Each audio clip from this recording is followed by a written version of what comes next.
झारखंड में सरकार के अफसरों और सत्ता के गलियारों में सक्रिय बिचौलियों ने भ्रष्टाचार, रिश्वतखोरी और नाजायज लेन देन के लिए तरह तरह के कोड बना रखे हैं।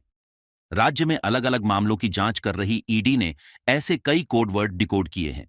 मसलन, लेन देन की रकम अगर लाख में है तो इसके लिए फाइल कोड वर्ड का इस्तेमाल किया जाता है।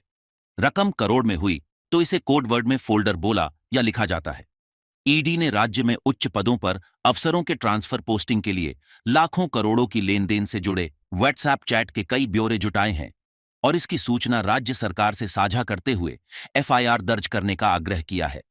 ईडी ने व्हाट्सएप चैटिंग के ऐसे ही ब्यौरों के आधार पर राज्य के सीएम हेमंत सोरेन के पूर्व प्रधान सचिव राजीव अरुण एक्का को भ्रष्टाचार और टेंडर में गड़बड़ियों का आरोपी बताते हुए उनके खिलाफ राज्य सरकार को कार्रवाई करने को कहा है। राज्य में अवैध माइनिंग स्कैम से जुड़े मामलों की ईडी ने जांच शुरू की तो सत्ता और ब्यूरोक्रेसी के गलियारों में दलाली और बिचौलियागिरी करने वाले कई चेहरे बेनकाब हुए। इन दलालों में एक नाम विशाल चौधरी का सामने आया। जांच में पता चला कि वह राज्य के सीनियर अफसरों के लिए अवैध वसूली करता है। ईडी ने विशाल चौधरी के ठिकानों पर छापेमारी की।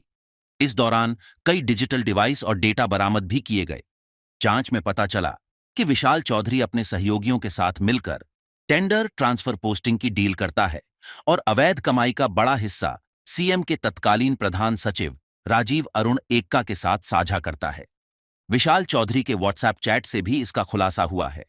ईडी ने सरकार को जो सूचना साझा की है उसके मुताबिक राज्य के एक आईएएस मनोज कुमार को Jharkhand agency for promotion of information technology में पोस्टिंग देने के लिए 50 लाख और कामेश्वर सिंह को आदिवासी कल्याण आयुक्त बनाने के लिए 1 करोड़ रुपए में डील हुआ।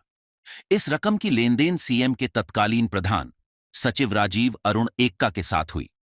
राज्य सरकार को ईडी की ओर से पीएमएलए यानी prevention of money laundering act की धारा 66(2) के तहत भेजी गई रिपोर्ट में बताया गया कि आईएएस राजीव अरुण एक्का की अवैध कमाई उनके बहनोई निशीथ केसरी और उनके करीबी बिचौलिए विशाल चौधरी ने खपाई। अवैध कमाई की रकम उनकी पत्नी सुप्रिया मिंज और बेटी सराहना एक्का के खाते में वेतन के नाम पर डाली गई। इसके पहले झारखंड की आईएएस पूजा सिंघल के घोटाले से जुड़े मामलों की जांच के दौरान भी ईडी ने खुलासा किया था। अवैध वसूली की राशि एक दूसरे को ट्रांसफर करने के दौरान अफसर और वसूलीबाज लाख रुपए के लिए किलो कोड वर्ड का इस्तेमाल करते थे। किसी अफसर ने दूसरे को अवैध वसूली के अगर 10 लाख रुपए भेजे तो इसके कंफर्मेशन के लिए जो मैसेज भेजा जाता था उसमें लिखा होता था 10 किलो भेजा। पैसे पाने वाला अफसर भी इसी तरह जवाब देता था 10 किलो मिला या 5 किलो प्राप्त हुआ।